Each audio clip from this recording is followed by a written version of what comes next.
Salutations à tous. Aujourd'hui, nous avons le privilège d'avoir avec nous Monseigneur Nestor Désiré Nongo Aziabia, évêque de Bosangoa, président de la conférence épiscopale de la Centrafrique. Et j'aimerais ajouter que Monseigneur Nestor est SMA et c'est un des évêques qui participe au synode sur la synodalité. Et c'est en fait de ce sujet que nous allons parler. Nous allons parler de ce synode. Nous sommes à la fin du synode et nous allons nous entretenir avec Monseigneur Nestor sur ce synode-là qui vient de se conclure. Et lui, étant l'un des participants et étant SMA, va nous donner un premier goût de ce qui est sorti de ce synode.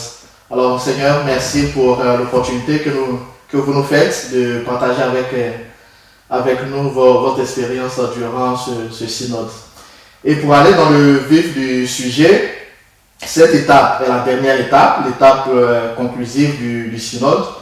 Et quelle était l'ambiance de cette étape comparativement aux étapes précédentes et surtout à l'étape de l'année passée? Comment était l'ambiance, comment était l'atmosphère durant cette étape? Merci pour l'opportunité que tu m'offres de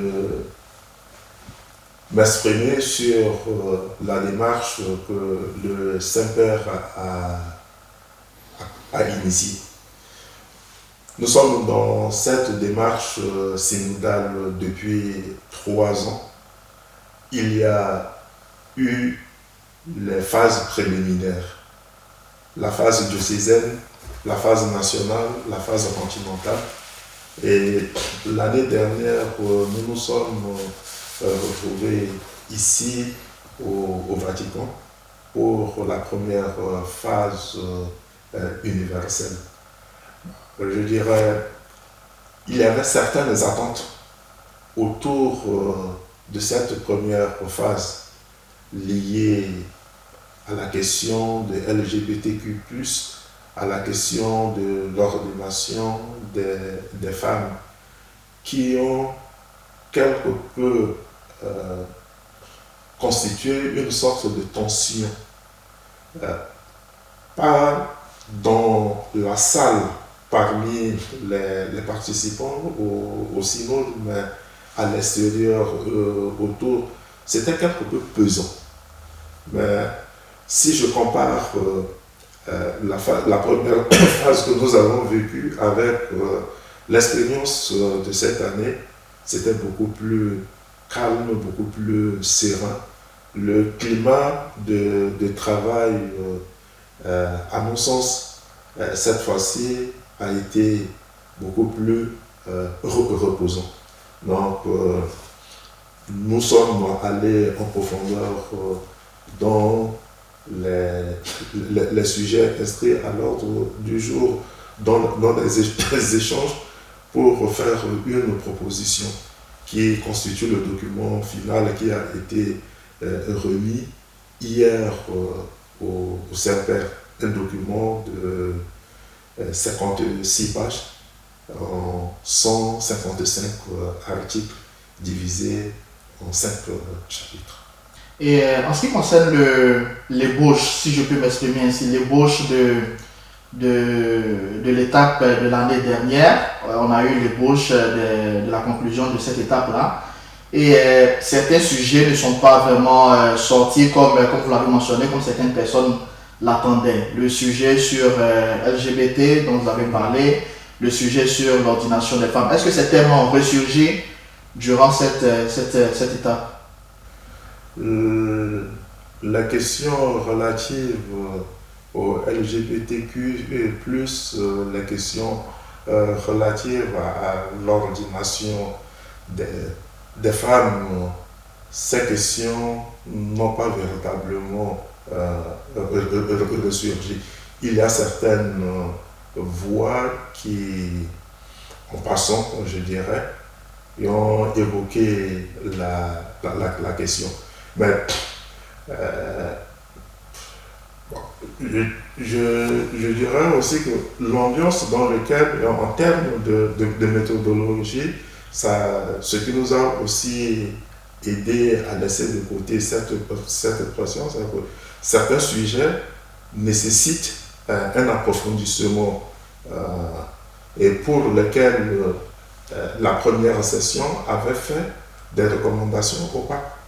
Donc le pape, à l'issue des recommandations faites par l'Assemblée à l'issue de la première session, a institué une dizaine de groupes d'études dont la mission est d'approfondir certaines de ces questions pastorales et faire une proposition au pape. Les résultats de ces travaux, de ces recherches liées à des thématiques bien spécifiques seront soumis au pape entre juin et août de l'année prochaine.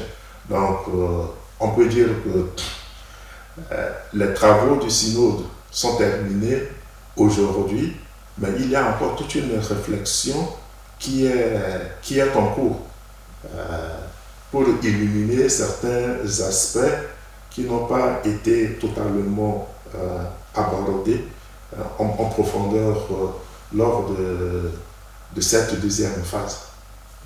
Et est-ce qu'il y a des thèmes qui sont revenus? Quels sont les thèmes? Est-ce qu'il y a eu de nouveaux thèmes durant cette deuxième phase? Quels sont les thèmes principaux dont vous avez débattu durant cette dernière phase? La structuration du document final nous donne une idée sur les différentes thématiques qui ont été abordées. Donc, le premier chapitre qui est consacré, je dirais, au fondement théologique du synode nous renvoie à la place de sacrement de l'initiation. Le baptême qui donne au peuple de Dieu son identité et par lequel nous avons toute notre mission. Donc, l'importance de l'Eucharistie, de la parole de Dieu, la place de l'Esprit Saint. Donc, tout ce fondement, je dirais, baptismal et trinitaire, nous donne une perception ecclésiologique du synode et comment nous devons, sur quelle base, au fait, nous devons travailler ensemble. La deuxième partie est plus orientée sur les relations. Et dans ces relations, comment être Église aujourd'hui avec dans la multiplicité des charismes et des dons que nous avons reçus. Il y a certains qui sont appelés à des services bien particuliers, mais quel que soit l'appel que nous avons reçu, quels que soient les dons que nous avons reçus, en fonction de notre dignité baptismale, nous avons tous une responsabilité. Comment répondons-nous à cette responsabilité? Il y a une troisième partie qui est davantage axée sur la conférence épiscopale, les relations entre la conférence épiscopale, la reconnaissance des dons de part et d'autre. Donc, comment les diocèses, les conférences épiscopales ou bien la conférence au niveau continental peuvent collaborer entre ces institutions-là peuvent collaborer entre elles pour davantage donner forme à la mission de l'Église. Et on en vient aussi à la question, dans la quatrième partie, la question de la transparence la gestion et la gouvernance même de l'Église. Nous avons énormément des organes de participation, des organes de gouvernance.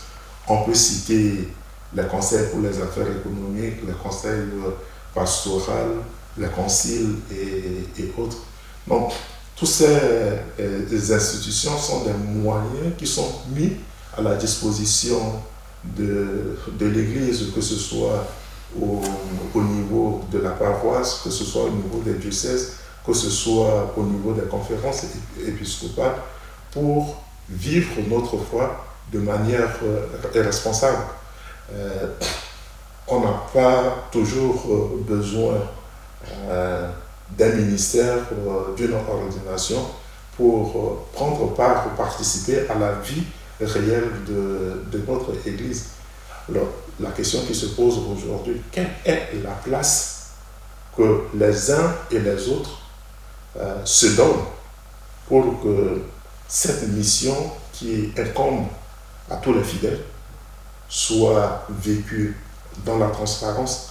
Donc, la question de l'organisation, la question de la gestion des biens et des institutions de l'Église est revenue fortement. Nous avons énormément des outils, que ce soit dans le code du droit canon, que ce soit dans les différents textes officiels magistériels de l'Église. Mais on peut se poser la question aujourd'hui, qu'est-ce que nous en faisons?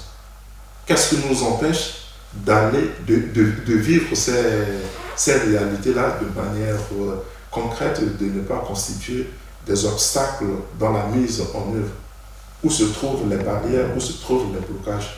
Donc à un moment, il faudra savoir identifier ces barrières, identifier ces blocages et voir comment les dépasser pour donner la place à tout un chacun des baptisés, des fils et filles de l'Église qui ont à cœur la préoccupation de leur Église, et pour qu'ils puissent faire vivre cette institution qui est notre mère.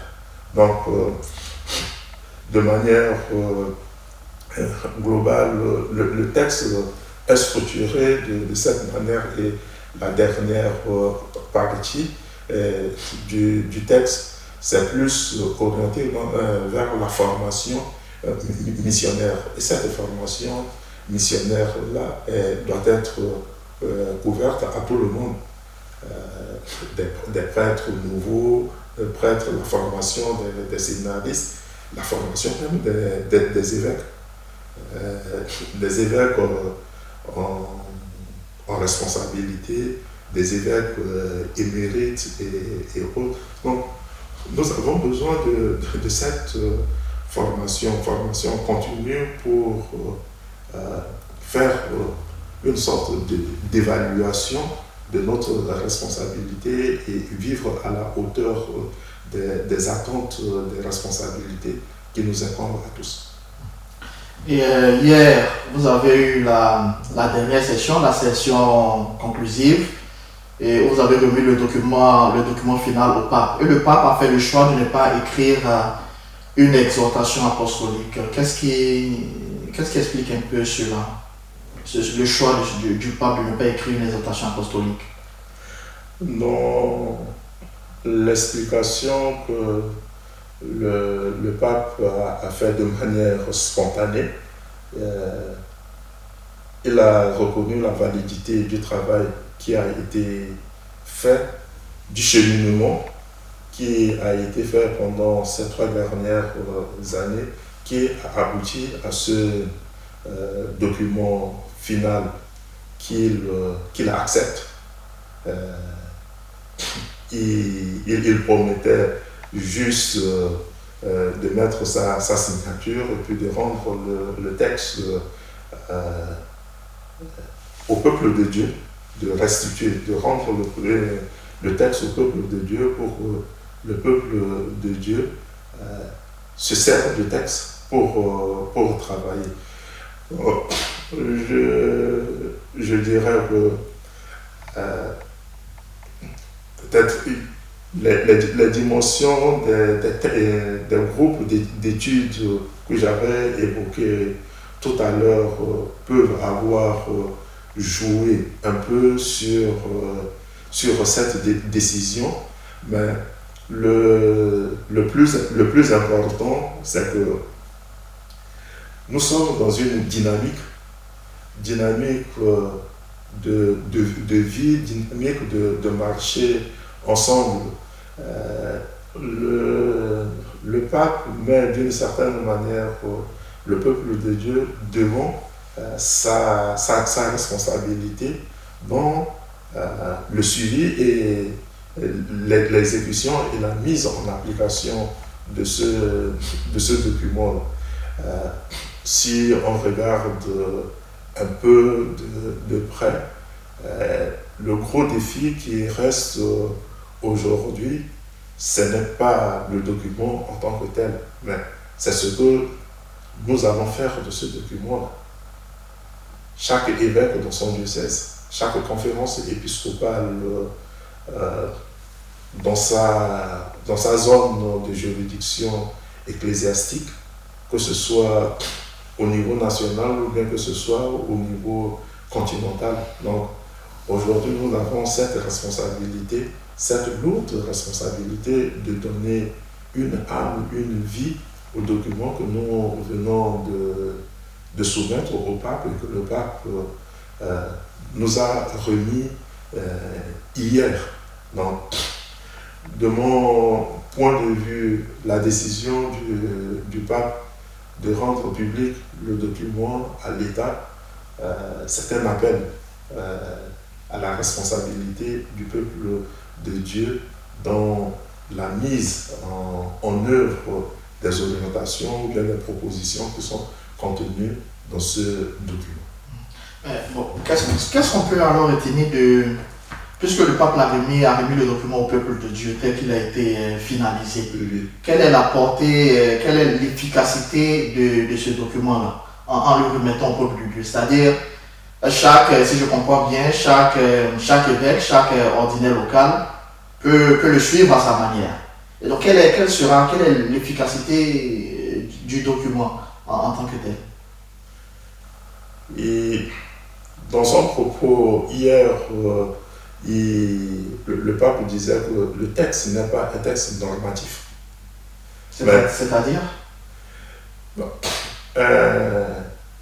un texte normatif, on ne pourra pas le mettre au niveau d'une exhortation, au niveau d'un autre document. Mais cela n'enlève en rien la valeur de ce document.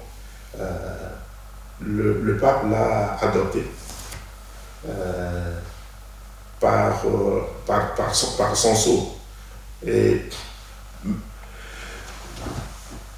une des questions qui s'est posée tout au long de cette deuxième phase, c'était comment accompagner les différents textes officiels que nous recevons de l'Église universelle avec le sceau du Saint-Père. Comment accompagner et faire l'évaluation de ces documents-là. Donc, c'est une préoccupation qui a été portée tout au long des travaux de ce synode. Et je pense que le secrétariat du synode des évêques est attentif à cette préoccupation. Donc, ce sera comment travailler étroitement en lien avec la conférence épiscopale tant nationale que continentale pour mettre en place des mécanismes de suivi. Mais le texte, avec toute la richesse, le document avec toute la richesse qu'il comporte, engage l'Église engage les fidèles dans sa mise dans sa mise en application. C'est un outil pour nous permettre de vivre notre foi. Et vous êtes le délégué de la conférence épiscopale centrafricaine. Comment est-ce que vous allez, est-ce qu'il y a un projet de, après la session ici, qu'est-ce que vous entreprenez faire au niveau de l'église en Centrafrique? Dans un premier temps, nous aurons à faire une restitution. Une restitution au peuple de Dieu, une restitution à la conférence épiscopale. Et à partir de la restitution au peuple de Dieu et à la conférence épiscopale, on a déjà au niveau national un comité. Un comité de suivi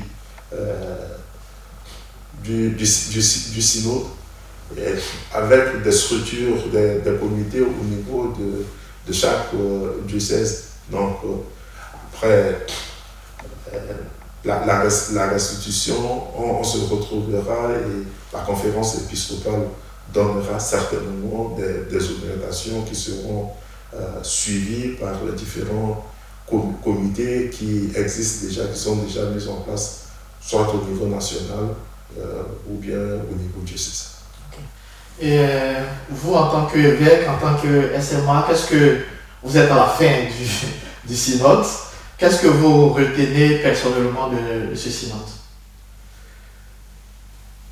Le synode a été pour moi une grande leçon. Une leçon d'écoute, une leçon de partage, une leçon d'échange. La méthodologie fondée sur la conversation dans l'esprit m'a aidé dans cette dynamique.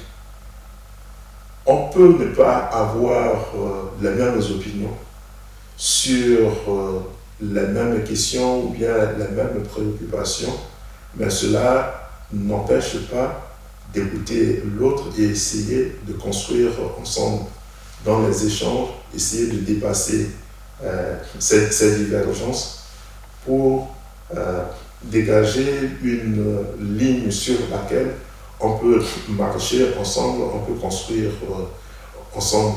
Ça reste un grand défi, aussi bien pour moi en tant qu'individu personnellement et dans la manière à laquelle je vais conduire la gestion pastorale de mon diocèse. Et Monseigneur, y a-t-il quelque chose d'autre que vous voulez ajouter, que nous n'avons pas touché, que vous voulez ajouter? Je dirais que le synode sur la synodalité, avec cette thématique mission, participation et communion. Et lors de cette dernière phase universelle, il y a une reprise du thème sur comment être église synodale missionnaire aujourd'hui. Bon, je dis, c'est un défi lancé à toute l'Église dans les trois dimensions. L'annonce de l'Évangile, comment je m'implique personnellement en tant que chrétien, en tant que baptisé, en tant que prêtre, consacré en tant qu'évêque, à devenir témoin de l'annonce de l'Évangile aujourd'hui, missionnaire dans mon milieu de vie. La question de la participation implique la responsabilité de tout un chacun dans l'annonce de l'Évangile.